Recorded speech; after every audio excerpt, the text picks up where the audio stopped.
What's up, League of Legends fans? We finally know what the groups are.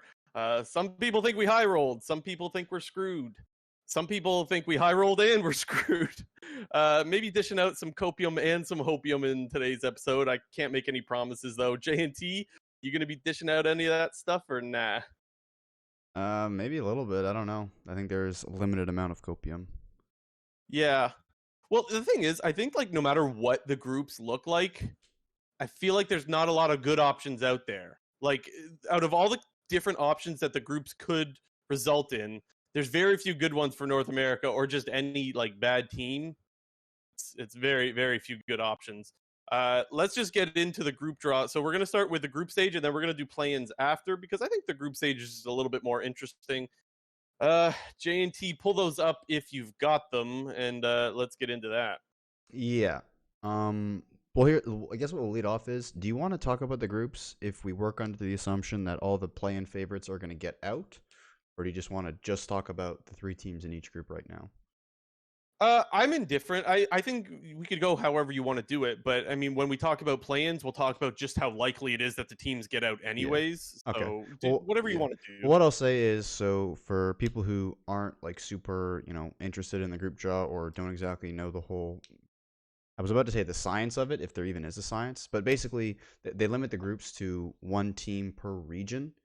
And basically the way that it'll work out, if all the play-in favorites get out of their groups and play-ins, and those favorites being Cloud9, Unreal Life, LNG, and Beyond Gaming, if they all make it out of play-ins, there's only one possible scenario for them to get drawn into because of how the rest of the group drawn is gone. So, in the case where all the play-in favorites get out, C9 will auto go into Group A, Beyond Gaming, BYG will auto go into Group B, Unreal Life will auto go into Group C, and LNG will auto go into Group D. Do you want to do a quick rundown for just the listeners, because not everyone can see what we're looking at right now? We're looking at the groups on the screen, but go ahead and give the so that'll make it. Group A would be Damwon, FPX, Rogue, Cloud9. Group B would be EDG, 100 Thieves, T1, Beyond Gaming. Group C would be PSG, Fnatic, RNG, and Humble Life. And Group D would be Mad Lions, Gen G, TL, and LNG. Okay, so there's a couple of things I want to get into. The first thing that I wanted to get into was just a shout out to Ren Zero, who asked me this question last week or 2 weeks ago. I didn't really have an answer for him exactly. He asked me, does this mean North America is no longer a major region? Now, the short answer is no. They're still a major region, in my opinion, I guess. But I was going to ask you, J&T, do you know what the actual definition of a major region is? Because I don't. Well, it's interesting because when they initially, I want to say like 2 months ago, or even maybe a month and a half ago, when they announced that the LCK was going to have 4 spots and that EU was going to lose their additional fourth slot because of the performance over international tournaments over the last 2 years, I kind of like brought that assumption that like, okay, well, they didn't say anything about North America, so North America will continue to have a pool 1 spot despite their poor performances continually at MSI and at Worlds over the last, 2 years. So when they didn't say anything about North America, that kind of just made me assume that NA was going to retain that, pool 1 spot.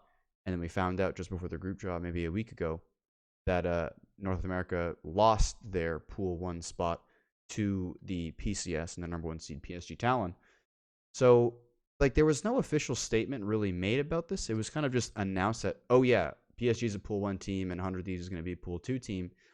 It makes me wonder what the deal is there, because there was no official statement about it, and I feel like it should have been made with the other statement beforehand, if you know what I mean. So they probably should have said exactly why and explained what's going on, but doesn't it make sense though, because there was no MSI last year, right? And first of all, isn't it based off the last 2 years of performance at international tournaments? That was my understanding. Is that how it works? Mm-hmm. So there was no MSI last year, and then last year at Worlds, none of the North American teams got out, so neither did any from the PCS as well, right? So we're still on even thing here. Then there's MSI that just happened, and the PCS did better than North America. So is that not why PSG goes into the number 1 seed, because they did better than North America at the most recent MSI? I would assume so, but like I said, like there was no official statement that was made, so it was just like, well, if like I feel like they should have told us this when they gave us the news about the LCK getting 4 spots and EU losing their Yeah. fourth spot. Like Yeah, honestly, that's what I thought as well. But anyways, I want to get back to the is North America a major region? To me, the obvious answer is just still yes. Like, let's pretend that either Korea or Europe or China did really, really bad 2 years in a row. We're still calling them a major region, are we not?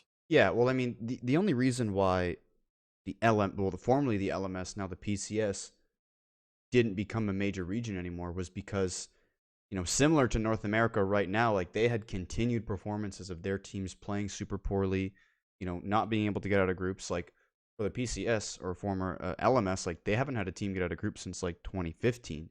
And for North America, the last time we made it out of groups was 2018 with Cloud9. So, I mean, I highly doubt that Cloud9 or the LCS would get demoted from a major region because it feels like they always need to have 4. And if Cloud9 were to drop, that means they would have to elevate the PCS. But at the same time, PCS only has 8 teams in it. So it kind of feels like, at least for now, like the world is stuck with the LCS as a major region, even though their performances don't back it up.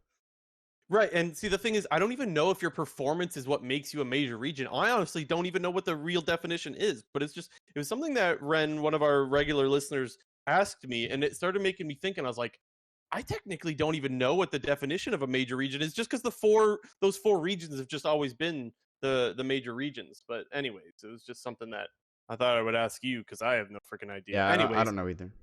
I think they're still a major region. I think North America is still a major region. You could argue it's a bad major region because you can't get a first siege, sure, but a major region nonetheless.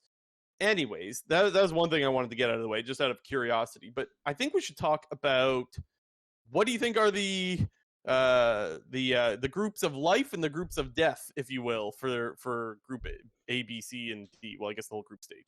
Well, I mean, if you read my Twitter post that I put out like 2 days ago, like I basically did. said, like, to me, the way that I see it, there's 2 groups of life and 2 groups of death.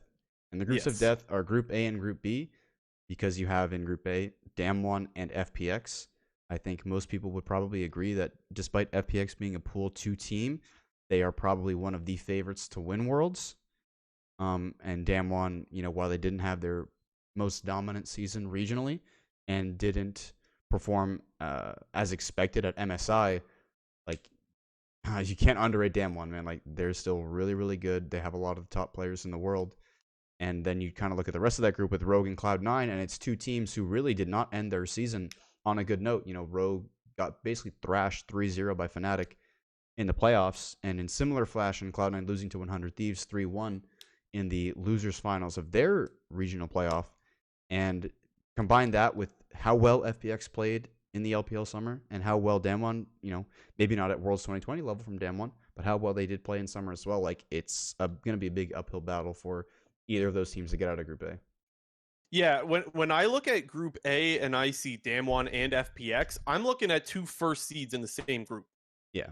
I hold on, my stream just died. I don't know if that died on live, but anyways, when I'm looking at that group, I'm seeing 2 first seeds, because let's be honest, a lot of people still have FPX as the favorite over EDG.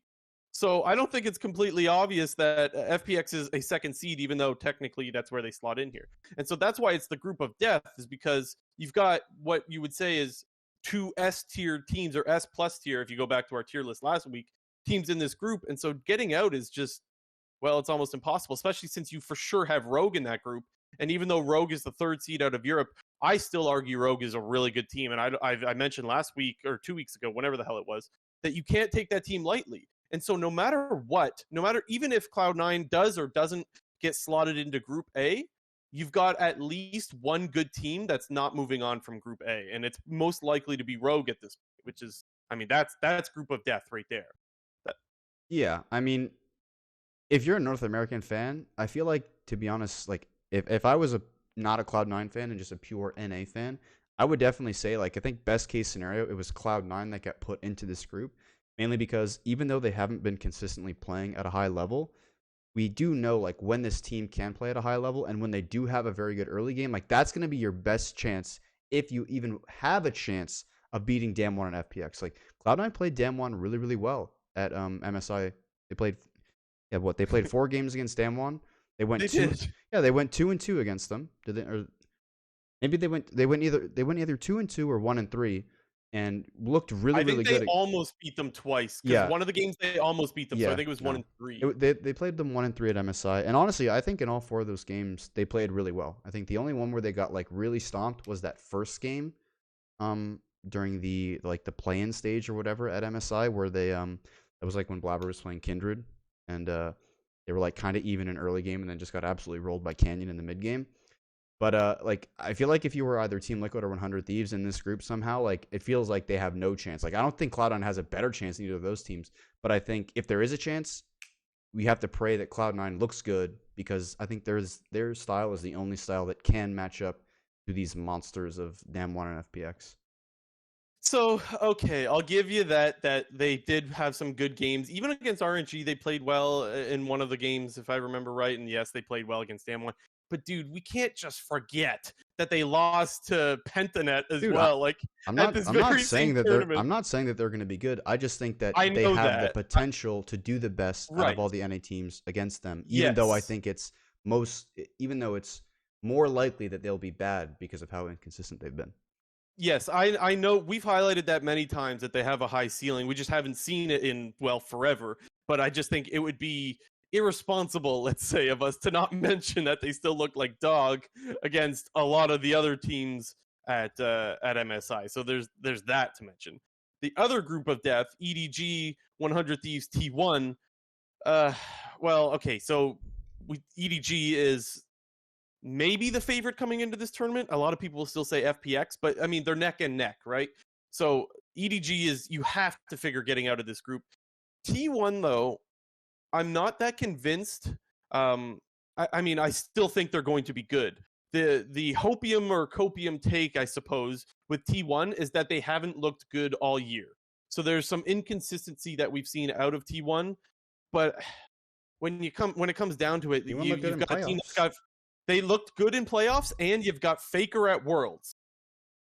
So, I mean, this is a nightmare for 100 Thieves. And what would be the likely team that slots in there? Would that be BYG, Beyond Gaming, PCS right? number And 2 seed. right, and just to remind people, the PCS number 2 team was neck and neck with the PCS number 1 team, PSG, which we saw perform really well at MSI. So there's a chance that literally every team in Group B is really, really good. And you could argue that Group B might even be the best group. I don't know, man. Huh? I feel bad for 100 Thieves because they win the LCS, but they have a much worse situation than Team Liquid over at Group D. Well, I definitely wouldn't agree with the statement that Group B could be the best group, because that's what you I think just it said. could be. I think I would take any other group over that group. Really? Yeah. Wait, you would rather? Like I think in terms of You like think that the Group C caliber or of D is teams. better than Group B? What do you mean? You said better like by performance is what you're talking about, or are you talking about the likelihood of NA getting out? I think the likelihood of NA getting out in Group B is really, really difficult because there's a chance you have 3 really good teams in that group. Oh, I mean maybe. I still think like all the other groups I would be more scared of than Group B. Like I think Interesting. not. Well, it's hard to say because I think my definition of group of death is you have 2 teams that are pretty much guaranteed to get out. And I think if you look at Group A, you have FPX Damwon, like Yes. you got a mountain to climb there. And Group B, EDG is looking so good. They did beat FPX in the finals, whom many have as the favorite. Even though like FPX lost in spring finals to RNG, people still thought that FPX was the best team in the world despite losing that final. Same thing again in summer. They dropped to EDG 3-1 again, and people still have FPX as the favorite. So like you got to put some respect on EDG's name as either the second best or best team. And then like you have T1 who, yeah, they didn't necessarily have the greatest season overall, but I feel like they had a very strong finish where they did look very good in playoffs. They didn't like they were clearly outmatched in the finals against Damwon. They did lose 3-1. It was competitive in basically 2 of the 4 games. And with Hanwha Life streaking at the end, they did end up toppling Hanwha Life at the end of the regional gauntlet to remain the LCK 3rd seed. But dude, it's Faker Worlds buff. So like Yeah. yeah. And that's the thing when it comes to Faker at Worlds, man. We've just seen it too many times. He just smurfs. Yeah. Like even when he doesn't win, he goes to the finals. Like, so I feel really bad for 100. I feel really bad for 100 Thieves because they're in a really, really tough spot. So yeah, I look at Group A and B as groups of death. Yeah. for a little bit of different reasons. Group A, group of death, because you've got two absolute powerhouses. So how do you get ahead of them? And Group B, I think the floor to that group is just higher than in Group A. Like I think Cloud9, who's the most likely to go into Group A, would be the worst team out of all of Group A and B.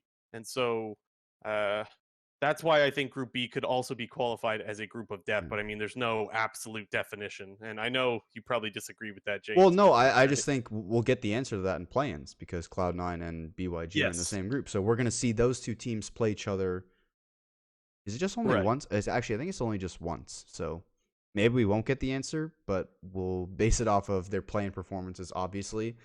But I can get behind that depending on what we see in the play-ins. Like if BYG just comes into play-ins and smashes everybody in Group B, like hey, like then like you also got to put some respect on their name because they did play PSG Talon super close over a 10-game series, going Right. 4-6 against them. Like, or no, sorry, Right. 5-5 against them with winning a 3-2 in the winners finals and then losing 2-3 in the grand finals. So I definitely think play-ins it'll definitely alter our perception of those teams.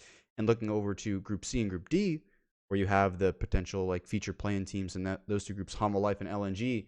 I think if you look at Group C specifically, that is definitely a group of life. When you look at all four of those teams, if you slot Hama Life in there, I think it's all basically around 25% for any of these teams to get out. I truly think that it's almost equal in terms of the percentage chance that any team from that group can get out. I don't think it's equal just because I can't let go of what I saw from RNG at MSI. We have to remind people this is MSI champions here. And yes, they came slow out the gate in summer, which pretty much all the MSI teams do. And then they went on like an 8-game win streak towards the end of the split and they looked really good. So I think RNG is definitely a step above the other teams. And the weird thing is that calling Group C and D groups of life makes it sound like we're disrespecting those groups. We're really not. There's still good teams in those groups. No, I think it's all good teams. It's not as right. It's just that it's not as obvious who's going to get out, and so you've got a fighting chance if you're in Group C and D. It's not that those teams are necessarily like way worse than Group A and B. It's just Group A and B. It's looking rough to squeeze out over the obvious favorites in those groups. Mm-hmm. Like if you were to just give an arbitrary number to like the teams in groups A and B, like I would say like you could argue EDG, FPX, Dam1 and T1 are all like at least a 9 or a 10 out of 10. And then while Group C and Group D may not have all like 9 out of 10 teams across the board, like all four of those teams are going to be an 8 at the very minimum. Like I'd be very surprised to see anybody from Group C or Group D just kind of come into Worlds and look like complete trash. I think it's more likely that we'll see that out of teams like BYG, Cloud9, Rogue, 100 Thieves. Even Team Liquid could struggle because we did see them struggle in that last finals against 100 Thieves. But I do think that Team Liquid has the individual skill to keep up with the teams in their group. Yeah, and that's the thing is I have to be honest, I'm not as confident in TL after seeing the LCS finals, but most of playoffs they looked really, really good, so I'm not ready to write them off either. I still think they are our best chance of getting out of groups, to be quite honest. And I'm a Gen G guy. I've said that many times. That's my LCK team. I love Gen G, but Gen G did not look 100% towards the end of their year. I thought Gen G definitely fell off. They looked a lot better in spring than they did in summer, and they kind of stumbled their way into I think their second seed, right? Into their second seed. They got off championship points. Because T1 looked a little bit better than they did at the end of the year. Well, they clapped them up in the semifinals. Right. So even though Gen G is a 2-seed team, I would argue that as far as the best teams coming out of the LCK, T1 is probably the second best at the moment, and then Gen G is probably the third. And if you're TL, well, I mean, I guess that's one of your best chances. It's very, very likely that LNG is going to go into this group as well, though, right? LNG? Yeah, if all the favorites get out, LNG is definitely guaranteed to get in, and I feel like they're going to be like a huge wild card at this tournament because I kind of see them a bit like how Suning like kind of came into Worlds last year, where they have this really, really strong top side of the map, and we didn't know too much about their mid and bot side. Not to say that they were bad players or anything, but there just wasn't a whole lot of information about these players. But once they actually did get on the world stage, they really proved that, one, individually they can keep up with everybody else, and two, they're actually a really good team. And similar to LNG, they were a team that wasn't, a very highly praised team going into Summer Split and going into the regional qualifier, but they kind of just made that run, and now you just gotta worry, how hard Ale and Tarzan can potentially carry, similar to how Bin and SOFM were doing last year. Yeah, and the high roll, if you will, I'm going to put this in air quotes for those listening. The high roll is that if you're TL, you've got the third best team out of the LCK in your group and the fourth best team out of the LPL in your group. And if you're looking for an upset, Hopium to the max, that's where I'm looking for Hopium to get out of groups, and that's why I think TL has the best chance. Not so much that I think they're better than 100 Thieves. I think they're about on par, but I think that's probably your best chance of getting out of groups for North America. It looks to be Group D, I would say. Yeah, but I mean, even with that said, you got the number 1 seed out of Europe, and Mad Lions looked great, and their macro is really, really good. So, yeah, it's still like I said at the start of the show. Some people think we high rolled, but we're still screwed. Yeah, I don't know. I can't really say that NA high rolled, mainly because I think everybody was hoping that one North American team was going to get put in the group that didn't have the number 1 seed from the LCK, the LPL, or the LEC, because I think all 3 of those teams are fairly scary teams going to the tournament, and we didn't get in Group C, which had the PCS number 1. Not to say that PSG Talon is a weaker team than the rest of them, because PSG put up great games against teams like Damwon and teams like Mad Lions at MSI, and they're definitely a scary team. But at the same time, historically, you want to be in the group with the LMS/PCS number 1 team, because it does give you the best chance of getting out. Sure, and well, let's say maybe, because even though you've got the 3rd seed of the LPL in there, RNG is still I could argue they're a number 1 seed as well. So yeah, you got the number 1. Your number 1 seed is PSG. So sure, that's great and all, but you still got RNG in that group, and they're fucking great as well. So yeah, it's not exactly a great group to be in. So out of all what I would be curious about is if we saw the group draw done 100 times and seen if this is a better or worse than average group draw. What would you say? I actually think it's better. What do you think? Well, I don't know. I would just say it's worse, because I think in probably a bunch of different scenarios, one NA team gets slotted into Group C, and I think just that alone will increase your chances more than being in any other group. I think the main thing that I think kind of, I don't want to say ruins NA's chances, but definitely doesn't help their chances, is the sort of adjusted Worlds format with Vietnam not being able to attend, because the VCSR, I don't know how they would have done it this year, because we don't really have data from them last year. If the number 1 VCS team would have either been a Pool 2 or a Pool 3 team, and therefore bumps Rogue into the play-in stage, that gives North America sort of an extra chance and a 1 sort of pool increase, in terms of the strength of their group. And, the VCS teams not being able to compete, added an extra major region team into the main stage of groups, plus bumped up another major region team to a higher seed because of that. So I think, in the world with the VCS not competing and the teams shrinking from 24 to 22, kind of just naturally will decrease NA's chances, because that's another out that you basically get, where okay, well, since there's a VCS team in this group, then therefore the play-in Chinese team can't be drawn into that group. Is that it's a whole convoluted thing of how it changes the group draw. But I think with those VCS teams in there, it definitely helps your chances rather than hurts your chances. It seems like the chance for North America to win Worlds every year, let's be honest, we already know it's slim, but it does. Yeah, it feels like it's getting more and more slim every year, which is a terrible feeling. But let me say this: if North America ever does win Worlds, Hopium, won't that be amazing? Won't that be so amazing with how much underdogs the region is? That's the silver lining, is that if North America ever pulls off this miracle, it will just feel that much better. So that's something to hold on to. Jesus, I guess. Yeah. But I wanted to get, what'd you think of Yankos in the group draw when he was drawing the teams? I thought that that was hilarious when he was reacting to pulling out teams, when he pulled Rogue into the Dem1 FPX group, and he was just kind of yikesing up there. That's the funny. highlight, right? When he pulls out Rogue and you just see it in his face before you even see him show the card.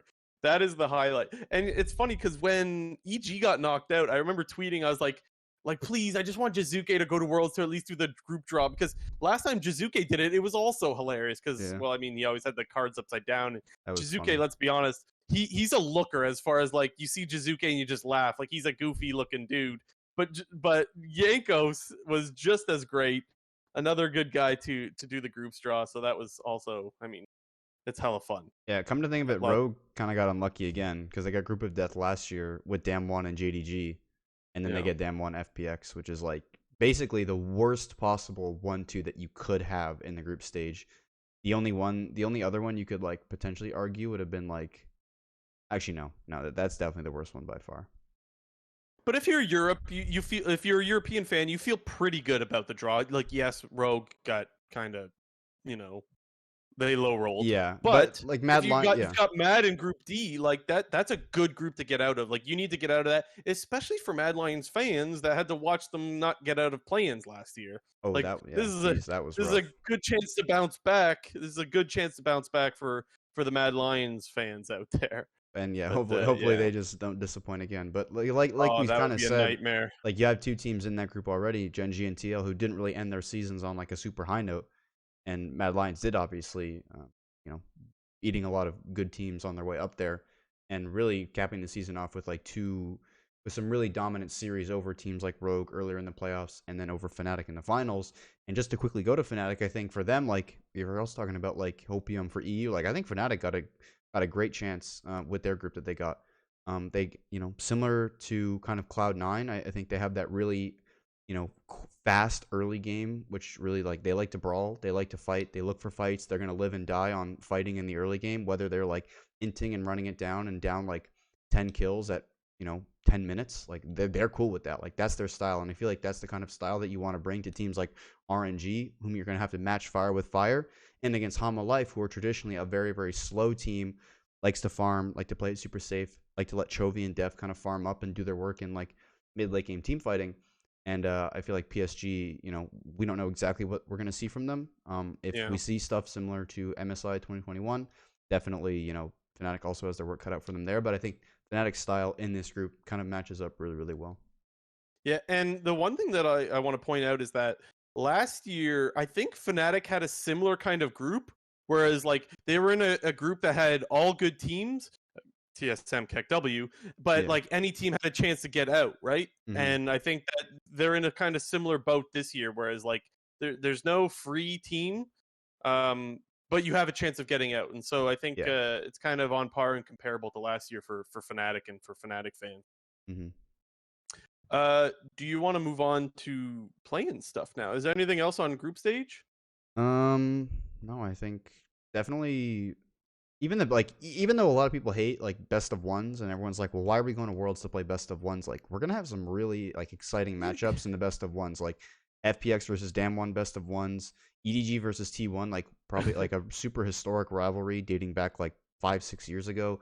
Those will be good best of ones. I think all of Group C, all of those best of ones will be entertaining. Similar to Group D, all of those best of ones are going to be entertaining because I think a lot of those teams match up really, really equally, and we kind of just look at Group A and B and just hope that, Cloud9, Rogue, 100 Thieves, and BUIG can take some games off them to make it interesting. Hopefully we don't see some 0-6s from those two groups, because it always feels bad to go 0-6. Yeah, it does. But even though it's best of ones, every team still has a chance of getting out of this, out of your group. Like, even though like people will complain about best of one format, you're still playing 6 games, okay? You have 6, is it 6 games? 6 games, I think it is. Yep. Yeah, you have 6 games to prove yourself. So it's not like, I feel like just calling it best of ones doesn't totally accurately represent what's going on here. Because, well, I mean, you could even consider it best of 2s. You're playing every team twice. Yeah. So, anyways, I still think it's a completely fair format. It does give a little bit of variance to North America to get out, because I think if it was best of 5s, well, I mean, we could beat that dead horse, but we know what the likeliness would be if it was best of 5. So even best it gives of a little bit of like... hope. Yeah, it gives a little bit of hope for some upsets to the North American fans. But anyways, before we move on to the play-in stuff, I do want to do one quick shout out for subs, guys. We haven't mentioned it at all this month, but it is September. So if you want to get in some discount subs on the live stream, go do that. And also sub on YouTube because we're trying to hit 200 subscribers on YouTube. So be sure to hit the Well, we're trying sub to hit button. more than that, but well, of course, but I mean we're close to 200. So just hit the button, dude. Hit the sub button if you're not subbed. We do an episode every week or so. You're not going to get flooded with stuff. Anyways, let's get into play-ins. So what's going on with that? You got a graphic for that or something? Yeah, I got you. Don't worry. J&T has got us. Yeah, well, I'll just read them out. For Group A, we have Hanwha Life, LNG. I'll say the region as well because people might not know. Hanwha Life, 4th seed from Korea. LNG, 4th seed from China. Infinity Esports from LLA? Question mark? Yes, the LLA. Peace from OCE. The Red Candids, is that what they're called exactly? From the Canids? Canids? I don't know. They're from Brazil, right? Yeah, they're the BR team. And then we go down to Group B, and we have Beyond Gaming, which is the number 2 seed out of the PCS. Cloud9, number 3 seed out of the LCS. UOL from the CIS, which is the Russian league. I'm not even going to attempt to say the name of GS. I can do it. Oh, you got it? I tried to listen to it and tried to practice it, but I kept butchering it every time. So if you got it, go ahead. Galatasaray Esports. Galatasaray. They're from the TCL. Galatasaray Esports. That is not a nightmare of a name. We'll just pretend. Next. And last up, we have DFM, the infamous DFM from the LJL. Yeah, so I think that Cloud9 should be pretty happy, right? If North American fans should be pretty happy that we don't have the LCK and the LPL in our group.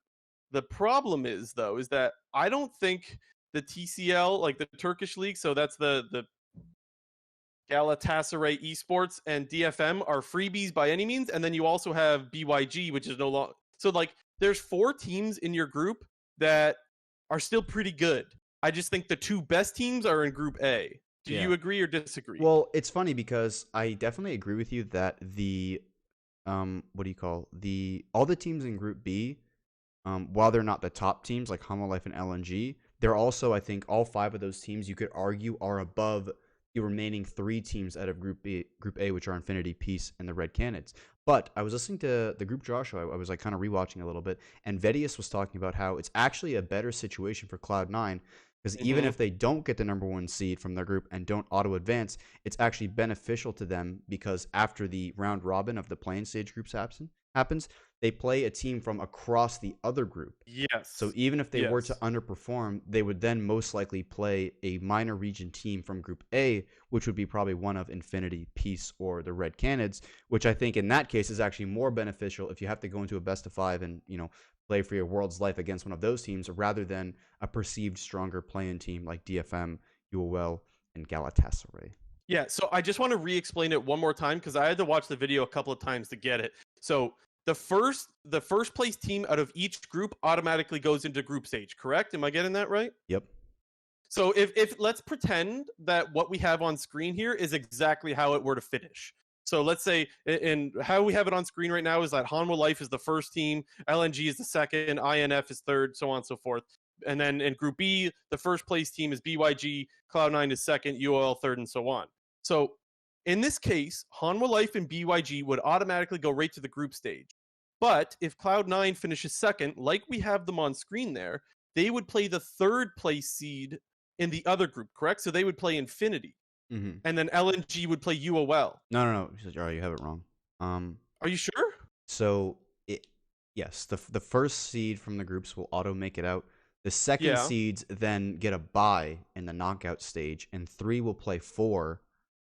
I think. Got it. 3 plays 4 in their own group. So Infinity would play Peace in a best of 5, and then UOL would play Galatasaray in a best of 5, and then the winner of that would go across the group. So in a world where let's say Infinity Esports beats Peace, Cloud9 would then do a best of 5 against Infinity to get into the main stage, and LNG would face the winner of UOL Galatasaray for the best of 5 to get into the groups. So basically, the point is, you're right, I skipped a step, my bad, but thank you. Yeah, the point is Cloud9 kind of double high rolled by one avoiding either Homolife or LNG in their playing group, and secondly, getting the lower tier minor region teams in the other group should they need to play a best of 5 against them. Yeah. So C9, while they definitely low rolled in terms of where they're going to get put in group stage, if they advance, they like, in my opinion, super high rolled in play-ins. Yeah, maybe. It's hard to say again because if DFM looked pretty good at MSI. Now, I don't know if you can expect them to look that good still in play-ins. Maybe, maybe not. And the other thing is too is that what we saw out of the Turkish league last year, like they looked really good as well in Supermassive. So I don't want to completely discount that there's possibly 4 good teams in Group B. And so if you finish 4th, then you're kind of like, bummer, and you might end up getting screwed and having to play one I of the don't better think teams. C9's going to finish 4th. I don't think they're going to pull a Mad Hey, Lions. man, careful, man. You never know. Hey, I'll say it right here. They're not pulling a Mad Lions. Okay, you heard it here first, guys. I'm not that convinced. Do I think Cloud9 will get out of play-ins? Yes. Am I convinced? I'm not that convinced. What's the word? Am I You're not confident? I don't know. Confident, yes, confident. Okay. My confidence level is like medium, not high. Okay. I don't know if I would say high, but I'd give him like a medium high. Like yeah, I don't know. Like I give him like probably a 75% chance to be the number 1 seed and like a 90% chance to get out for sure. Like okay, and I got another question for you. Who do you think is the most likely top seed, so like out of Hanwha Life, LNG, C9, and BYG, to not move on? To not move on? Yeah. Probably BYG. I mean, it's hard to say because it is hard. Well, because the way to look at it is like, let's say for example, if BYG underperforms, and for example, then in Group A, either Hanwha Life or LNG underperforms, should you be placed low enough to where you would have to go across the group to play a best of 5? BYG could end up in a scenario where they might have to play either Hanwha Life or LNG, and that's similar to Cloud9 as well. So I think if one of the favorites, it's going to be BYG or Cloud9. But I think in order for that to happen, either Hanwha Life or one of Hanwha Life or LNG would also have to play like shit. And then because they would have to match up in a best of 5, kind of similar to how LGD in Worlds 2020 was really underperforming in the group stage, and then went into the best of 5s as like the 4th best team from their group. They ended up playing really well in the best of 5, smashing. I believe they played Rainbow 7, and then they played somebody else. I think it was like 3-0, 3-0. They played UOL. I think it was 3-0, 3-0.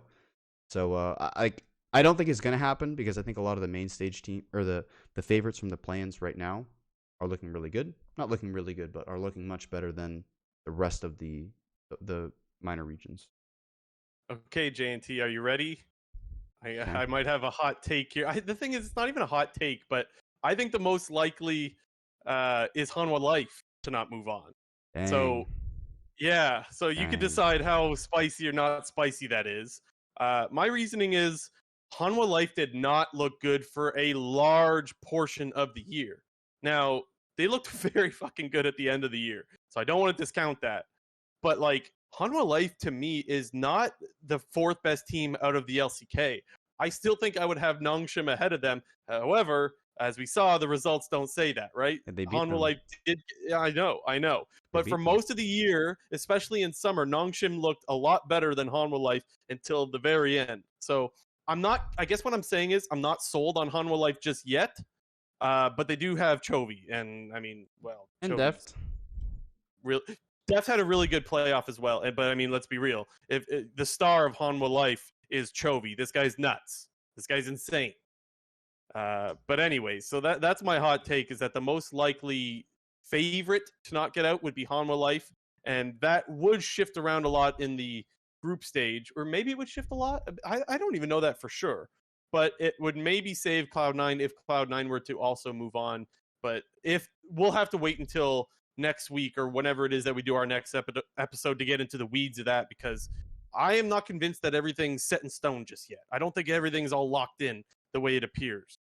But yeah, anyways, I think that the play-ins are definitely more interesting this year than I would have said in the past. Normally, I'm not really all that interested in play-ins, but I'm interested this year. I think it's going to be pretty interesting.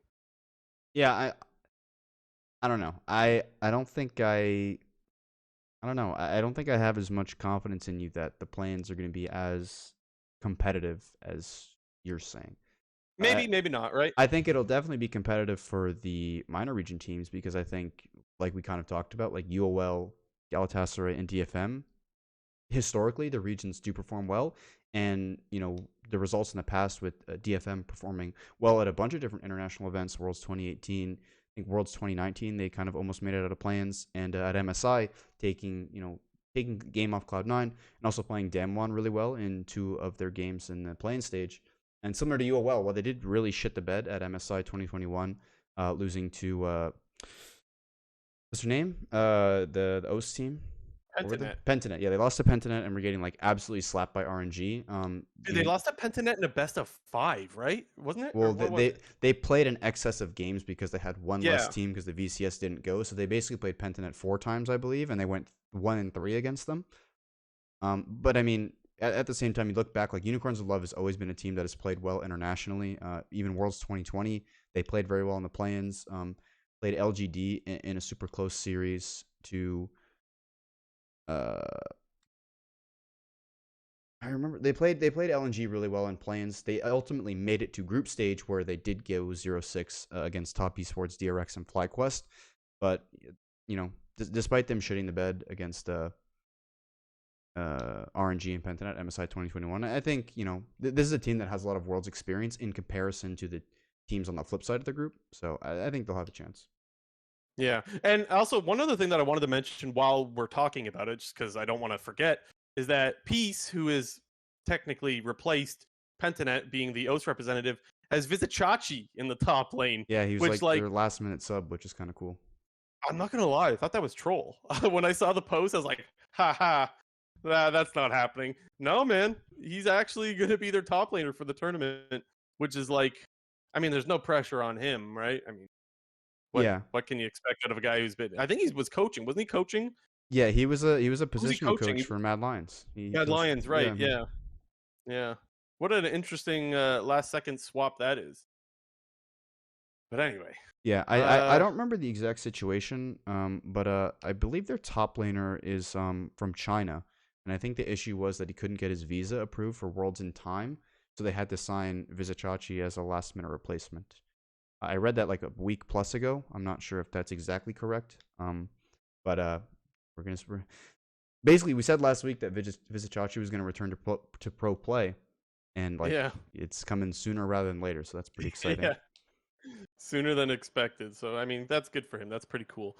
I don't got anything else on play-ins. I'm excited for them. They're starting October 5th, so in about a week and a little bit, maybe just under 2 weeks, I think.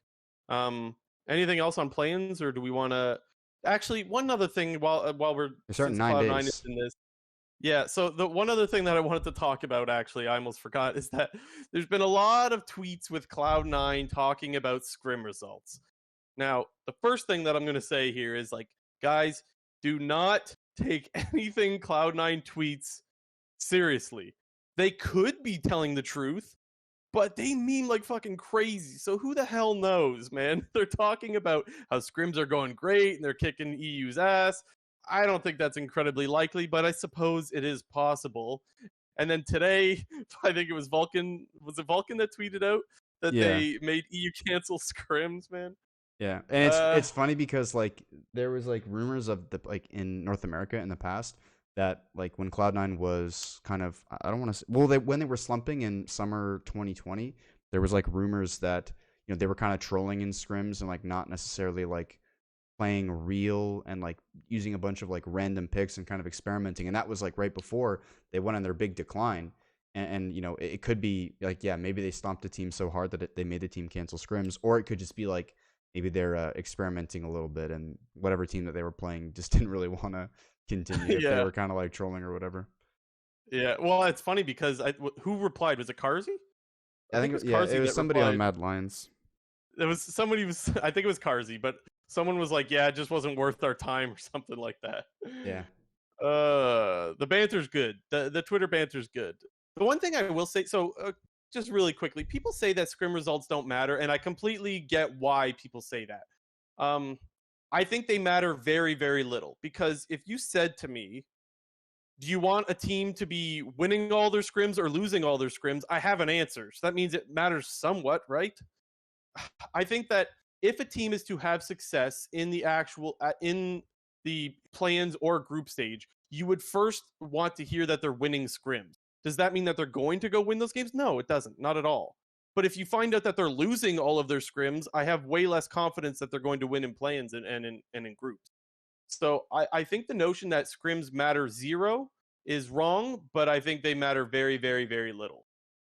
Yeah, I mean, I think the main thing that a lot of like what scrims are especially useful for, like especially right before a big tournament starts, whether it's like regional playoffs or worlds or MSI, is you really have to like test out the meta and see what picks are going on. And we're going into this world championship with two pretty major patches dropping right from the end of playoffs to the start of worlds. I don't exactly remember how it all shaped out with what the last patch all the teams were playing on, but basically patch 11.18 and 11.19 were pretty impactful patches in terms of like the number of champions that they buffed and nerfed. So I think we're definitely going to see, I wouldn't say a completely different meta to what we were seeing in playoffs in terms of like how the game is played and, you know, like what champion play styles are very prevalent. Like I don't think we're going to like walk into 2021 worlds and just have like, you know, super carry, split push top lane meta or like random like mages AP bot sort of meta. Like I think it'll be for the most part a similar type of meta, but a lot of those champion picks could become a lot different. Like we saw even in like the playoffs around the world, like we saw champions like LeBlanc rise a ton in priority in mid lane and was performing really, really well. And dude, to see a bunch of like LeBlanc play at Worlds, I think would be super, super awesome. When you do have players like Showmaker, you know, it'd be. I was just thinking about it'd be really interesting to see like Doinby playing LeBlanc or something because like that's not traditionally his style of champion, but Doinby kind of like smurfs it. But like Yeah. players like Showmaker, players like Jovi, players like Perks, players like Cryan from RNG. I'm trying to think of like BDD even like there are a lot of great mid laners, and I think mid lane is probably the meta and like number of champions that's most open right now. Probably that along with jungle, I would say. I think it makes for some super exciting like just like individual like things to watch. Like if you're going to look at specific players, I think a lot of these new champion play styles and you know we're going to see some exciting games. And as far as the meta is concerned, I think we say this at every international tournament, but I'll say it again, is that it shifts a lot as the tournament goes on. And I think that's something that's really good as well. And especially with, I mean, I don't think it's a good idea that they came out with a huge patch so close to Worlds and that they're trying to, fix things last second. But because they change up a bunch of the champions before Worlds, it makes it so that there's a lot of variance as to what champions are going to be picked, which does ultimately lead to more fun, I would say, as far as the champion picks are concerned. So that's another good thing. Even though I don't think it's the best way to balance things, it makes it a little bit more interesting for the viewers, I would say. Yeah, but like I don't know, it's definitely better than like overhauling like champion like entire like champion dynamics like they did at like Worlds 2015 with the Juggernaut rework right before Worlds, and then you had champs like Mordekaiser who were like perma pick ban, and Gangplank Is was that when like Balls got a pentakill yeah, on Darius? Darius was like stupid broken. Gangplank was stupid broken. Like Skarner and Garen were completely useless, and like Mordekaiser was like 100% pick ban at the tournament with like majority bans. I think like can really only remember like one or two times Mordekaiser got through. It was like I don't know. And like right before that, like Yeah. this is like going back, but they had like Alistar top lane at like season 4 Worlds, which was like 100% ban rate, and that was like oh man, like I just really hope we don't get that kind of a meta where they like suddenly buff these champions like out of proportion to what they don't realize, and then like we have like 2 or 3 champions that you just have to be permabanning at Worlds, like even Worlds 2019 when they just reworked Pantheon. And Pantheon was like 100% pick ban champion, majority banned at Worlds 2019. I think we saw like 2 games of it. One of them I remember like G4 was playing it on like one of the VCS teams, and like the champion was just like absolutely broken. Like please, please, for the love of God, don't there just be like some monster broken champions that you just have to ban on red side every single time, because drafts I feel like are kind of bad when you have to be doing that kind of stuff.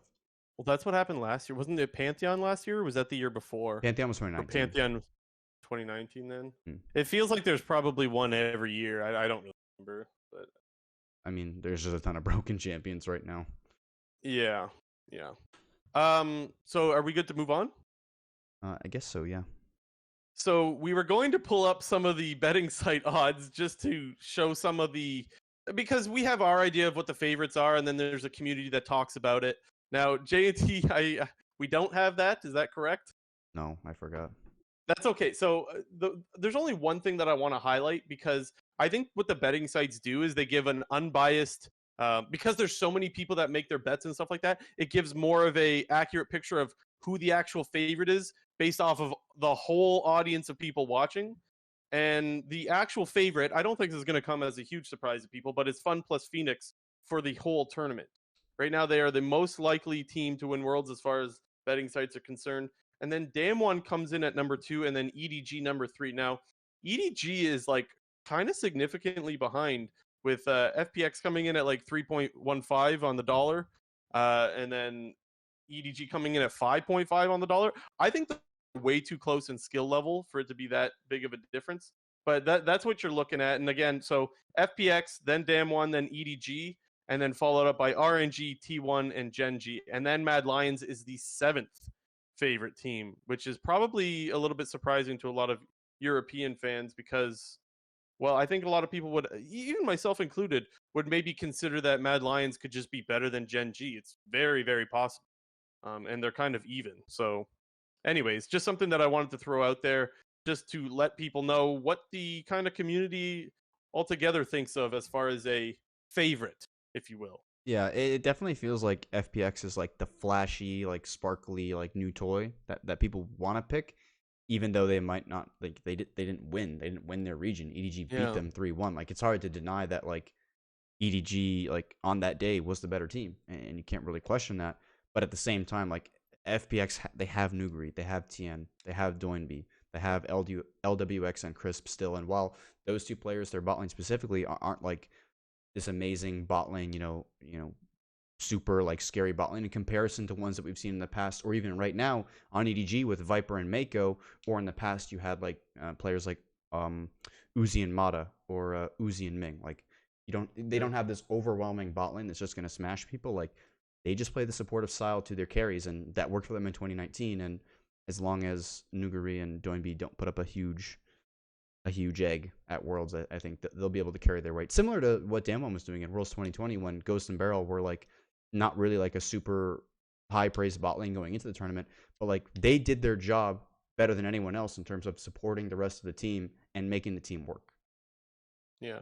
And I think one of the things that comes into play when it comes to who people are putting their money on is who is the best player in the world. And I think a lot of people are giving that to Doinby at the moment. So maybe that could be the reason why FPX is the favorite here. I mean, who knows? I'm sure there's a lot more thought that goes into it than just that. But right now, I think the best player in the world is on FPX, and that's got to be a reason as to why they're the favorites. One of the reasons, let's say. Yeah, I would say, I don't know. I'm not. The thing with Doinby that I've always found super interesting, I think he's a very great player, obviously, but I think he's hard to compare to the prototypical World's mid laner, or World's caliber mid laner, because he just does his own thing, and he's not the Chovy, he's not the Showmaker who has perfect laning and will just absolutely outclass his opponent in lane phase by getting pressure early, by picking up basically every CS on the map wherever possible, and then carrying in the late game with these hard carry champions like a Ryze, like an Azir, like a Syndra, like a Zoe type thing. Like, he does his own style. We saw that at Worlds 2019, or in the finals, he's picking stuff like Nautilus mid, Rumble mid. He's busted out Kled mid a bunch of times. Like, he has so many pocket picks that he can reach down into, like, that he has for specific draft situations and specific instances, which can give his team like a huge advantage should the time be right. And I think it's totally fair to say that like Doinby could be the best player in the world, but you can't really compare him to the rest of these other mid laners because he just doesn't do the same thing. He does a completely different thing.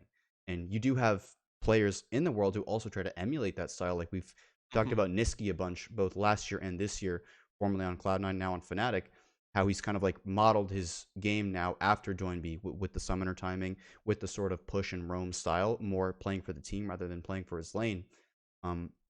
So I definitely think I would agree with you that Doinby, is probably like the overall best player in the world right now. But like, maybe individually, maybe mechanically, it might be a guy like Showmaker or Chovy. Right. And that's the argument that you'll go back and forth on all the time of like best individual laner. Well, like if that guy's getting all the resources, there for years there was talk about Uzi as being one of the best players, whereas he's getting all the resources, right? And Doinby's got kind of his own style. And I think that's one of the reasons why you could give so much respect to a player like Doinby is because he doesn't play like all of the other mid laners. And he does play to give advantages in all the other lanes, which is like he's really, really good at it. And so, I mean, there's just a lot of respect when it comes to something like that, when it comes to finding your own way to play the game and having so much success with it to the point that other people are trying to emulate your style. So yeah, anyways, that it just, I guess it makes sense to me that people think he's the best player in the world, and I would probably agree. Um, Um, well, one thing I was just gonna say, Willie, did we give our like official play-in predictions for who we think is gonna get out? I think we kind of did, uh, but we didn't like say it. You know what I mean? I guess for me it was the four favorites. I don't know if we Okay. actually said it or not, but Yeah. yeah, I suppose it is worth mentioning.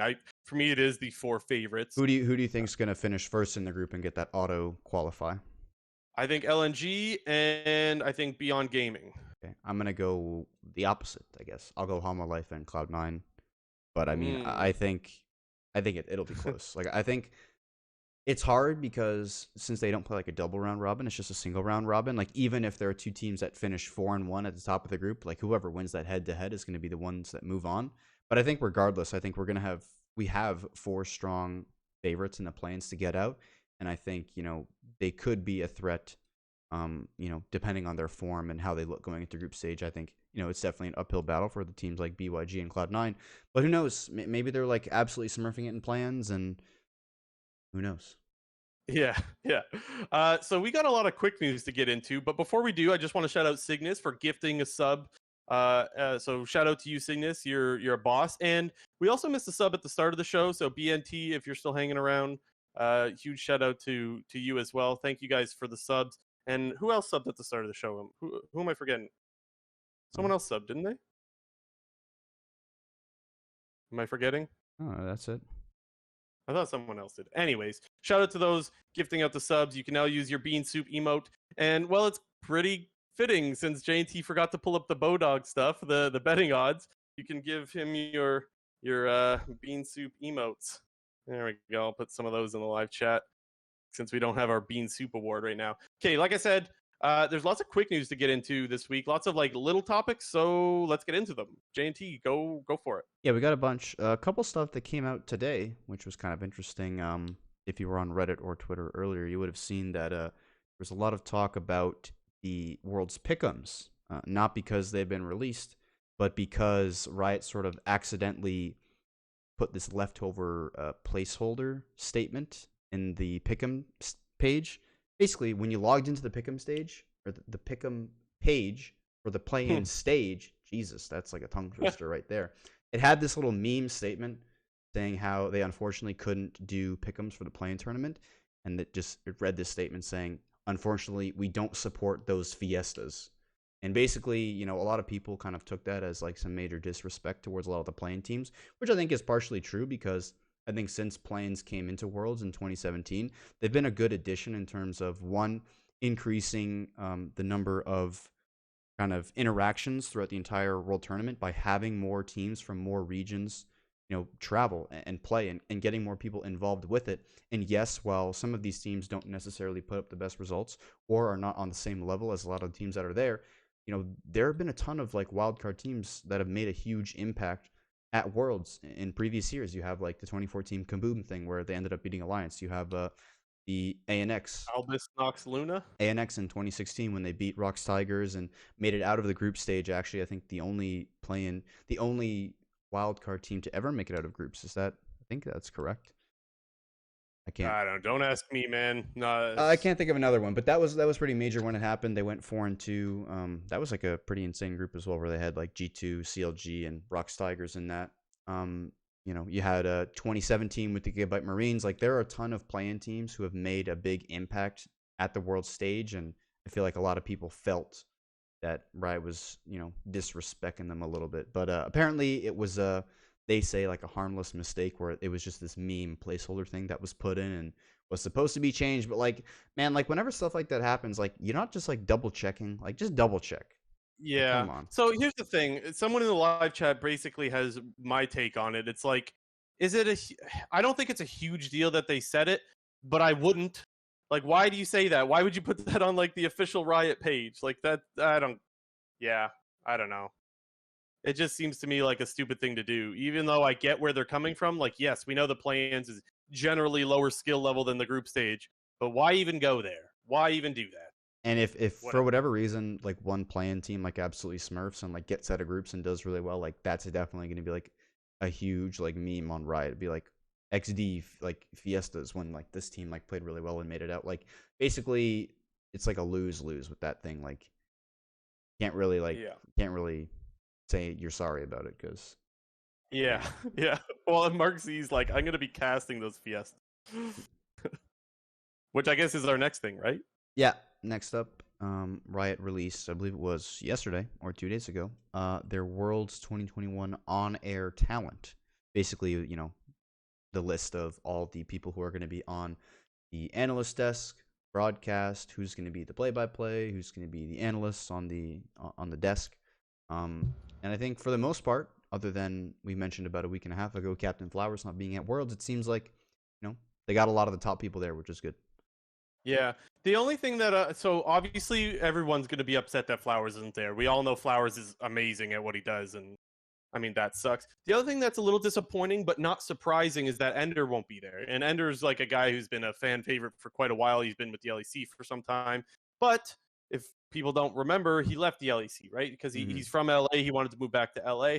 I don't know if he had the idea of like he would go to LA and work on the LCS. I don't know if that was even something he considered or not. Well, he's doing But Valorant stuff now.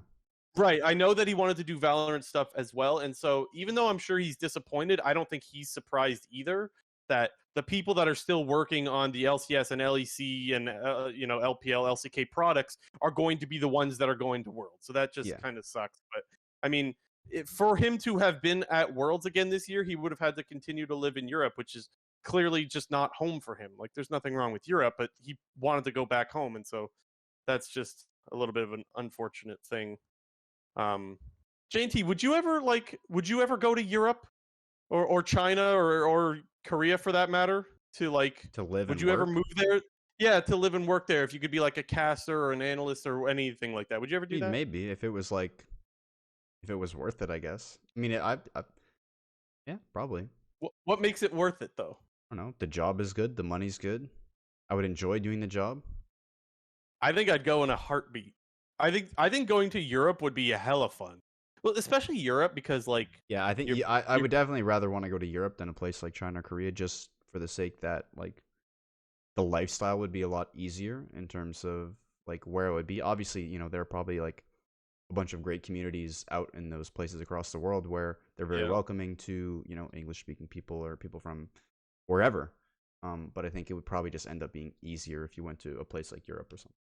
Yeah, because like pretty much every European country, even if English isn't the main language, there's going to be people speaking English there, which is like I think Korea would be sweet, but I don't know. Like I don't know. I guess LS would know more what that's like, or you could just learn Korea. The other thing, though, actually thinking about it, I don't know if this is something a little stupid, but if I'm living in South Korea, I might be a little nervous that you might get ganked by North Korea at any time. I don't know if Maybe. yeah, Kim Jong Un's got his finger on the Jinx rocket, if you will, or Yeah. the Ziggs bomb or whatever it is. Anyways, Jesus. anyways, I think it'd be so fun though, especially China though. China, they have like massive arenas. That's one thing that I would love to live in China for is like they have home arenas. Mhm. How sweet is that? Well, they Could you can't use them imagine if right they ever now, had that but in North America? it'd be cool. Yeah, of course. But I mean, Well, they do. I actually, Yeah, they did. I would Overwatch love. League, Omega Lol. Yeah. But I mean, I have no interest in Overwatch. Overwatch No, 2. but It's gonna be epic. yeah, I know. I could give two shits about Overwatch. Yeah, Shout out Borbo though. yeah, I know. That's what I'm thinking of. Our buddy Borbo's big Owl fan. Okay, what's next on the list? The last up, or at least for the world stuff, was one more thing that came out today. Alfari was doing another one of his patented release a controversial tweet then delete it, where he was basically flaming Riot and how they could basically enter their quarantined scrim room and Yeah. basically, enforce the players to be wearing masks while one, they're quarantining, and two, they're with all their teammates and staff who have had negative COVID results. I mean, obviously good intentions by Riot to make sure that like people are upholding, the rules and the mandates and whatnot, but at the same time, like, do you really need to do that when if you're all quarantining Yeah. in a specific location and everyone's tested negative, like for anything, it's like could be like riskier for said Riot employee to go in there. I mean, obviously they should be, masked up and should be negative tested and whatever, but kind of like, It's hard for me. It's yeah. hard for me to have an opinion on this because I don't know what the protocols are there and all that stuff, and I don't know what's going on.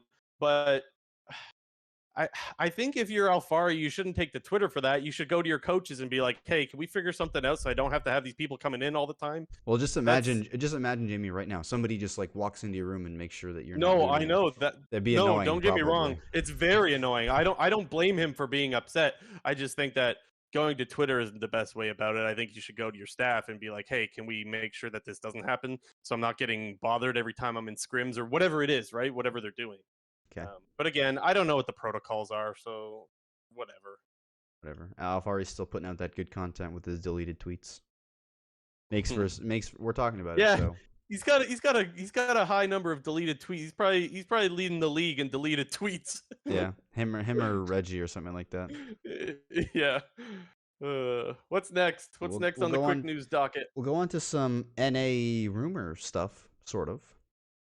First of all, before we say that, Proving Ground Finals, which there's a small handful of North American fans who very much enjoy watching that and keeping involved with that. The finals are TL versus 100 Thieves. We just checked before we started our episode, and TL was Checking. up 2-0, and Blue Jays about to give us the updated scoreline. I gotta wait for a commercial, man. I don't know. My ad blocker doesn't block this shit anymore. I don't know. Okay, we'll come back to it. It's TL Academy, and is it 100 Thieves Academy or 100 Thieves Next? I think it's both the academy squads. Okay. It's 2-1 Team Liquid at the moment, but So 100 Thieves Thieves won has game a pretty 3. big 100 Thieves has a pretty big advantage in game 4 as well. So, So maybe reverse five. sweeping. I don't know. Here's the thing, man. I don't mind. Obviously, I have nothing against people that want to watch Proving Grounds. That's great. If you love it, go watch it. Me personally, I just don't have any opinions on it. I don't really care. If I'm being completely blunt. Yeah. Well, I think one thing, at least on the 100 Thieves side, which is maybe of note, like I don't know who they're running top lane because isn't Tenacity their starting academy top who's with them with their main team going to Worlds? He's their like So one sub. I saw some tweets about how they were playing with subs and stuff like that. So that could make sense. Actually, it's Gamsu is the 100 Thieves top laner. Oh, because he was on their Throwback. He was on their 100 Yeah. Thieves Next team, and I remember I forgot about that. when they signed him. I was talking about Gamsu because that was when somebody was playing like dog shit, and I was like, dude, someday don't step it up. Like they're gonna put Gamsu in there. Like, I forgot that Gamsu. yeah, he used to with play. 100 He was in the Overwatch league. He used to play professional Overwatch. Yeah, I know. And he's back. He's back. And now he's popping off, I guess. I don't know. I hope he's popping off. Well, he's 4-0 on Renekton, so he's popping off. Oh, my only reason for the saying that is I think 100 Thieves, like they have a few players on their academy roster, players like Tenacity and Kenvi, who have like been pretty touted like rookies that could possibly see LCS time in the next 1 to 2 years. Yeah. All right, next up, more to some rumor stuff, more continued rumors from last week.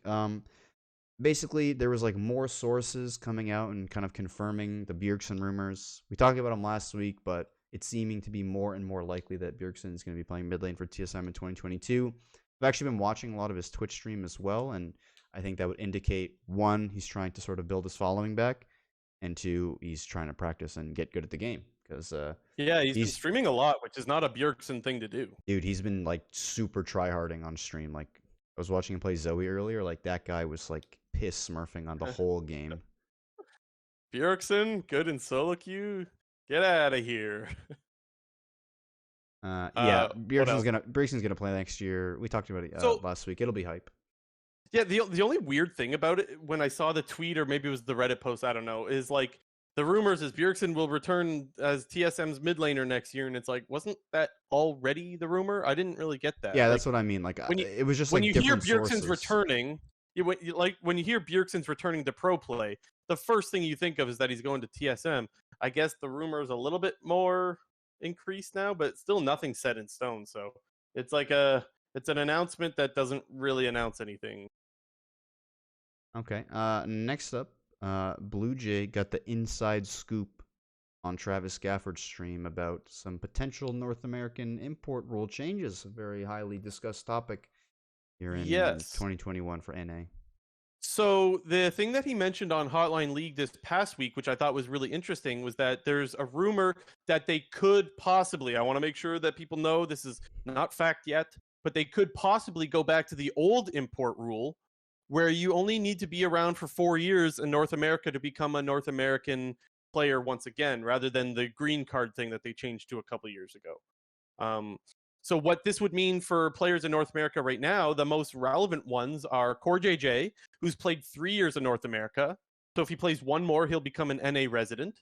And then after that, you've got PoE and Sven, who have both played 4 years in North America now. I know, time flies, right? PoE did what he did Optic, CLG. Optic, CLG, FlyQuest, now TSM.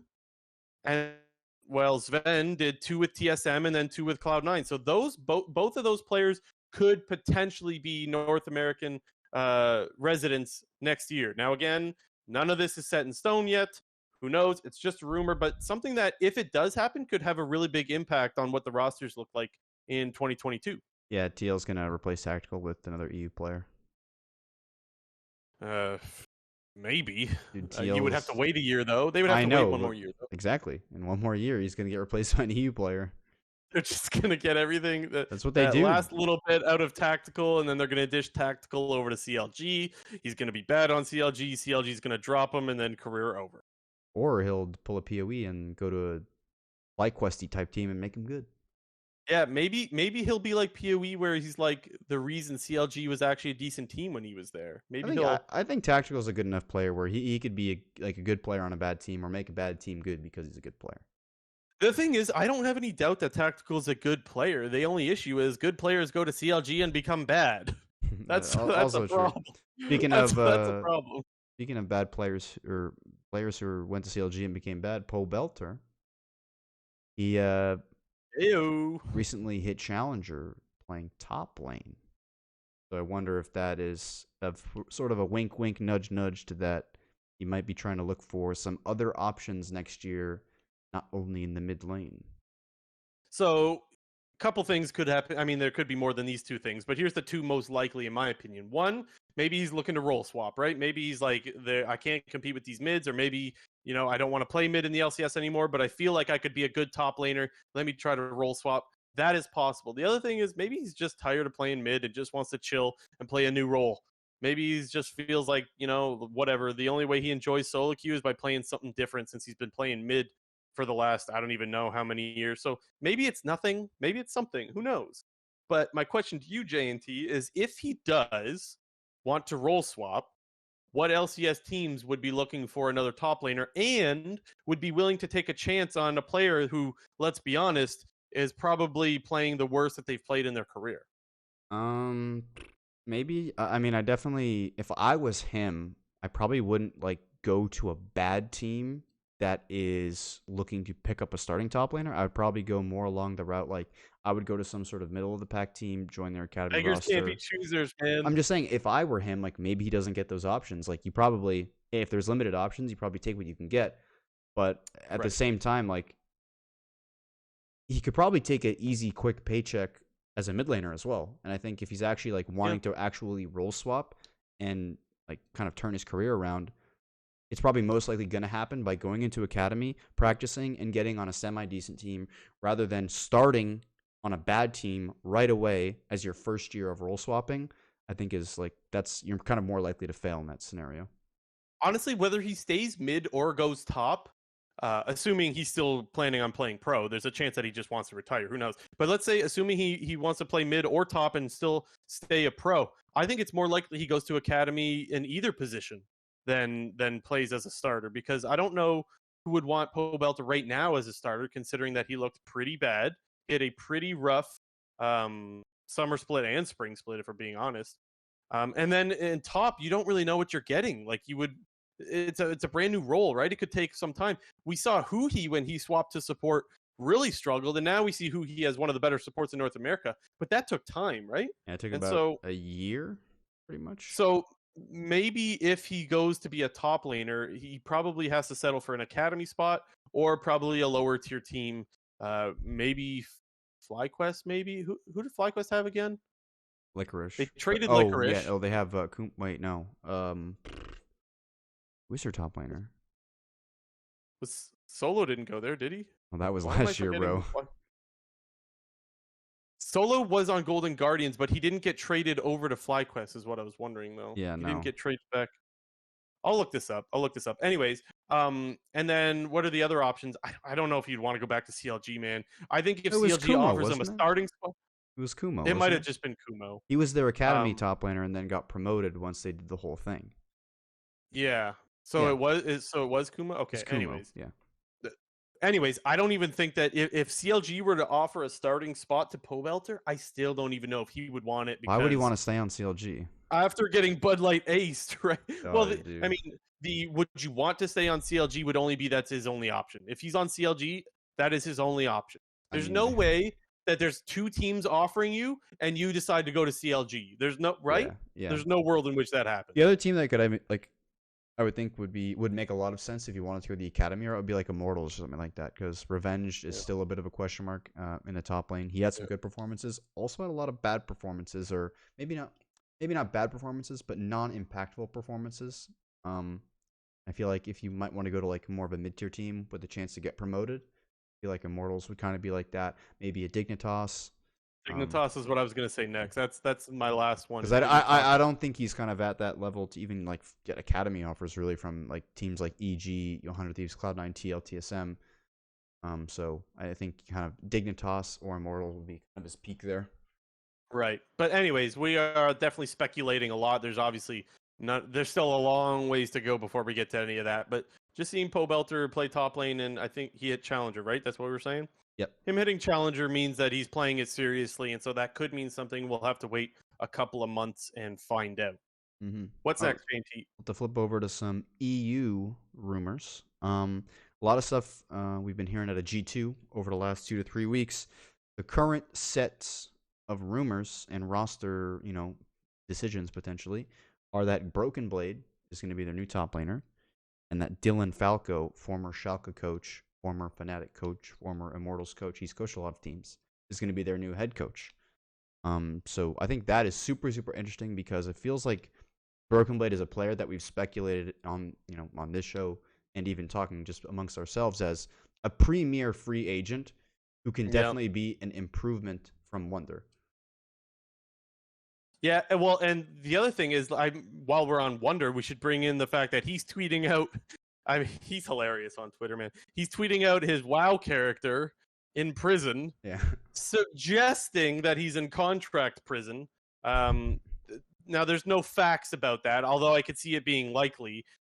There's no facts on that, but it seems like he's kind of in contract prison right now, which would mean that he might just get sold to another team. I don't really know what's going on with that exactly, but never underestimate Wonder's ability to meme. Mm-hmm. And of course he made it a WoW thing, right? So for those that don't know, there's a lot of criticism that's been thrown at Wonder in the past for playing too much World of Warcraft. And so it's so fitting that he takes a picture of a WoW character in prison.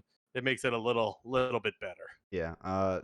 On the flip side of that, the rumors for G2 is that Wonder, Mickey X, and Grabs are, while they're still under contract, they're going to be made available for buyout. And they didn't necessarily finish on those highs like they did with Perks last year, and sold him at a premier price to Cloud9. But these are still like top players who have had very, very great success internationally and domestically for many, many years now. Wonder and Mickey X have been like top players in Europe and competing on the international stage since like 2016. So it is hard to imagine that they're going to go for cheap. Same with Grabs. Yeah, and it's just looking more and more like what we expected after G2 didn't make Worlds, is that they're going to build a new team, not necessarily rebuild, because I don't think they're going to go for academy players or anything like that. But it seemed pretty obvious after they didn't make Worlds that changes were coming, and the more and more rumors that come out, the more and more of that seems like that's going to be true. But again, still nothing happens until I think it's mid mid to late November. It's like November 20th or sometime around there that all this stuff becomes fact. So nothing yet, but I mean, it's looking likely, right? As we expected. Next up, Self-Made extended his contract with Vitality through 2022, which means at the very least he's there for one more year. Good decision in my opinion. I think he's the best player on that team by far.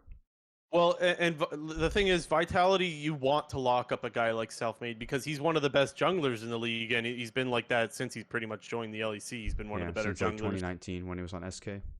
So yeah, so that's a good signing for Vitality, and I think the best thing about it is not just that you got Self-Made, but that makes other players want to come to your team because you have a premium player right in the jungle, which is obviously a very impactful role. So yeah, good things for Vitality. Next up, Razork, the Misfit jungler, declined to extend his contract with Misfits and is most likely going to be a free agent. Yeah. Any idea, any speculation, JNT, on what that could mean? Well, I don't know. I think this past season in the LEC, I think definitely increased his value a ton because I think him along with Vito, did I say it? Vito? Some people say VTO, some people say VTO. I think it's VTO.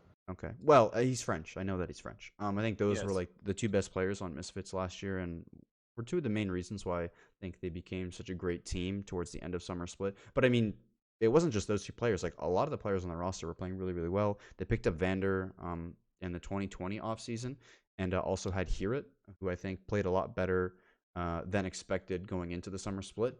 And I think Misfits could be a case where this team might kind of blow up because a lot of their individual, like the players had a lot of individual success, and that could kind of bring attention from the other teams saying, oh, like if these players are free agents, like let's get these players. Like basically, Yeah. honestly, like with Razork being one of the key players on that team, you would lose him and maybe you lose Vito, like that team could be kind of done. And like then the other players like, well, if they're getting the fuck out, maybe I got to get the fuck out and get some money right now.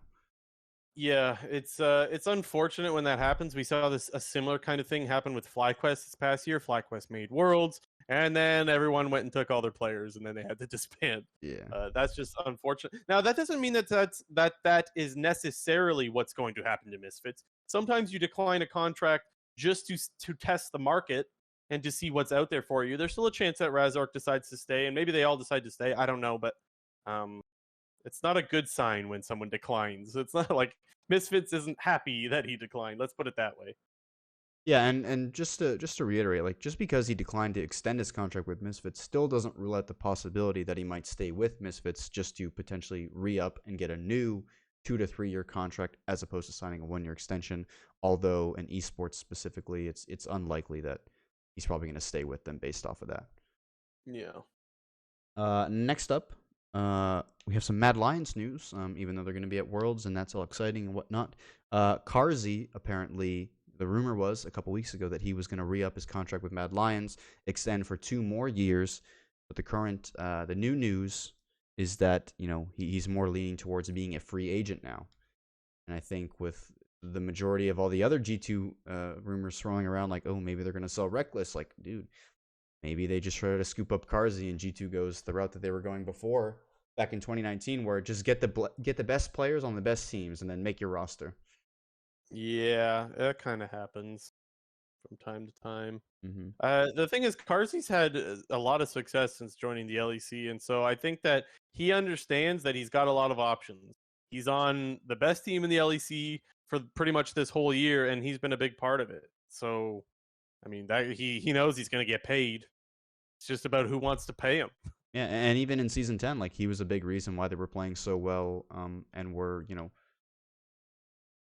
they were looking good heading into Worlds 2020 before kind of a Rome and Shadow kind of shit the bed. Like, Kaiser and Carzzy were one of the main reasons why they were playing so well. Even though they underperformed at Worlds 2020, they kind of came back in 2021, proved all the doubters wrong, especially at MSI when they did look really, really good. Now, Kaiser already re-signed, right? We talked about that last week, I think. Or 2 weeks ago, something like that. Yeah, whenever it was. So that could be one of the things of why he's weighing options. Maybe he's really happy playing with Kaiser. Maybe he's not. What the hell do I know, right? But if he's happy with playing with Kaiser, maybe he's willing to take a slightly smaller paycheck if he wants to play with a support that he's used to playing with and that he's got built up synergy.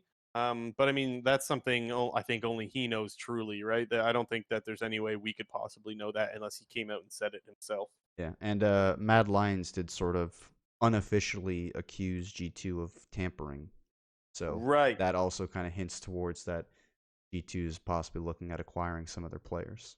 Right. And if I'm not Carsey. mistaken, I'm pretty sure G2's had some issues in the past with tampering, or at least being accused of tampering. I don't remember all the details, but something is telling me that something's happened before. I went and tried to look it up, and I don't remember what I found, but I remember there was something saying that this has happened before, but I think it was with Perks, actually. I don't remember all the details. I don't want to spread misinformation. But I know there was something with G2 before with tampering. I just don't remember exactly what it was. Next up, we got one small little thing from the LCK. DRX parted ways with CV Max, who was their head coach. Formerly coached a lot of the players who used to be on DRX on Griffin. I remember when this signing first happened at the beginning of 2021, I thought like, oh, this might lead DRX back to the promised land, even though they lost all their premier players and only had Pioshik left. Nope, they were kind of poo-poo this year. They were bad, quite bad. They didn't, yeah. I think they started off spring as being a good team, and then mid-spring split, they just fell right off, and they were garbage pretty much the rest of the way. Yeah, they were like 6-2 or 6-3 or something, kind of halfway through the spring split. I think they ended like they finished like 6-10 or like something like that. And then in summer, I remember they started out like 0-8 or something like that. I feel bad for Pioshik because I think that guy played really, really well at Worlds 2020 and felt like he was going to set that up for like better performances at 2021. And then he lost his whole roster with Chovy and Deft going to Hama Life. Yeah, hopefully that guy gets on a good team. Sure. I don't know. He's a good player. I liked him. He had some nice. Oh wait, I thought we were talking about CV Max. Oh no, I was talking about Pioshik. Oh my bad. Yeah, no, Pioshik absolutely. I hope he gets on a better team. CV Max, there's some stuff. He doesn't exactly have a good history of being the most likable coach. There was instances of abuse and whatnot. So when you said that, I was like, No. Pioshik beast. CV Max, not so beast. Bean soup. CV Max. Okay, on to some more, not necessarily professional league related, but notable things, I would say. Tyler won. He hit he did his challenger mid lane thing and got challenger, and it was funny because he like in one of these clips he like basically was calling out Riot and League of Legends to say like I'm the face of League of Legends. You need to make me like the face and put me on the client, and like the main league Twitter kind of complied with him. They had this little fan art of him and Annie. As their profile picture on their main Twitter account. It was funny. It was cool. Good for them for doing that. I feel like ever since like he got brought on to do like a broadcast in 2018 or 2019, at like All Stars or something, they're kind of like milking the Tyler One, the train a little bit. So yeah.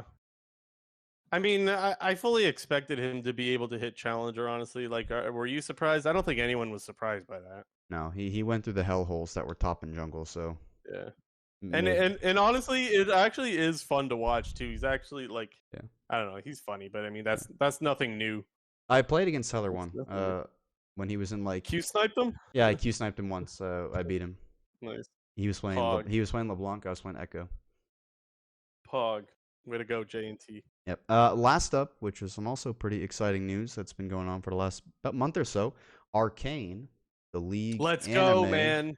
Is getting released on November the 6th, which is the World's Finals is on November the 6th. So I would assume they're going to basically release it right after Worlds ends to sort of continue the hype train that is League at that time because, you know, viewership and everything is going to be at an all-time high during Worlds. Roll that into a bunch of Arcane viewership. Re-up that Netflix contract, make some money. At the end of Worlds, plug it, right? The timing of it is all really good. Yeah, I thought the same thing. I was thinking they'll probably release it right as soon as Worlds ends. But I mean, who knows? Maybe it's really, I don't know. I have no freaking idea. I think it would be smart if they release it right as soon as Worlds ends, plug it, people go over and watch it on Netflix or whatever. But yeah, I'm super excited for it. What's really funny though, so J&T and I were talking about this, and we were saying, man, doesn't it suck when like they release shows one at a time and you have to wait week after week? Yeah, to watch like a 20-minute episode. Well, depending on what it is, right? I don't know how long the episodes are going to be. And then I said to J&T, I was like, if they're going to do that, I would prefer that they at least release like 3 episodes so that you could watch more than one, and you give people enough time to talk about it. It's like you don't have to rush through the whole season to be able to talk with your friends about it. So like 3 episodes seems to make sense. What was it, like just a couple hours later they announced that they're coming out with 3 episodes at a time? Yeah, you're pretty good at that with like that was like weird, accidentally predicting what happens. Yeah, you've done that a couple times with different stuff. I wasn't even really predicting it. I was just saying it would be nice, and then they actually did it, so that was kind of cool. Anyways, they got 9 episodes coming out, so I would imagine they're probably longer than 20 minutes, if I'm being honest. I don't know, man. I guess normally, I have no idea what to think. I have no idea. So yeah, I mean, your typical show would probably be like 20 to 22 minutes, but hopefully they'll be 40 plus minutes. That would be that would be the dream. And if anyway, they've said it somewhere, like maybe we already know, like maybe we don't know, maybe we're just idiots. So yeah, they may have said it. That's totally possible. But anyways, 3 episodes time on November 6th, as you mentioned, and then the following week on the 13th, and then 3 more on the 20th of November, and that's how those are being. Yeah, that's it. That's it. Wow, that was a lot of quick news, wasn't it? Yes, it was. We did get through it though. 30 minutes is not necessarily quick news. Yeah, well, I mean, it's just so many small things. It's still, it's just whatever. Anyways, thanks a lot, guys, for joining the live chat. Unbeheld, I've never seen you in the live chat before. I gotta be honest, I couldn't read all of it, but I appreciate you sharing your opinions and whatnot, and everybody else who's in the live chat as well. We always appreciate you guys showing up. Thank you guys to those that subbed. As far as our next episode, I have it on the calendar somewhere. Let me pull up when our next episode is. I think it's the 9th. For now, it is planned to be the 9th. Now, I believe the 9th is the last day of play-ins.